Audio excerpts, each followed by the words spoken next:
ഓം അമൃതേശ്വരി നമ. മരുന്നുണ്ടാക്കുന്ന ഫാക്ടറിയിൽ വെച്ച് ചൂട് മരുന്ന് വീണ് ഒരു ബ്രഹ്മചാരിണിക്ക് വലത് കൈയിൽ പൊള്ളലേറ്റു. ആരെങ്കിലും അറിഞ്ഞാൽ വഴക്കുമറിയുമോ എന്ന് കരുതി അവർ മൗനം പാലിച്ചു. വേദന കടിച്ചിറക്കി. അന്ന് അമ്മ പ്രസാദം കൊടുക്കുന്ന ദിനമാണ്. അവർ പ്രസാദം വാങ്ങാനായി അമ്മയുടെ സന്നിധിയിലെത്തി.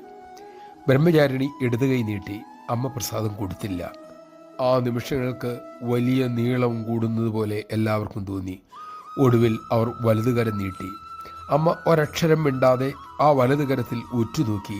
പിന്നെ പ്രസാദം നൽകി. അവർ പ്രസാദവുമായി നടന്നു. ഏതാനും നിമിഷങ്ങൾ കഴിഞ്ഞപ്പോഴേക്കും പൊള്ളലിൻ്റെ വിങ്ങൽ ശമിച്ചു തുടങ്ങി. നമഃശിവായ. ആ തൃക്കണ്ണുകളെ മറച്ചു പിടിക്കാൻ ആർക്ക് സാധിക്കും? എല്ലാം അമ്മ കണ്ടുകൊണ്ടിരിക്കുന്നു, അറിഞ്ഞുകൊണ്ടിരിക്കുന്നു എന്ന അറിവ് നമ്മുടെ ഉള്ളിൽ ഉണരട്ടെ.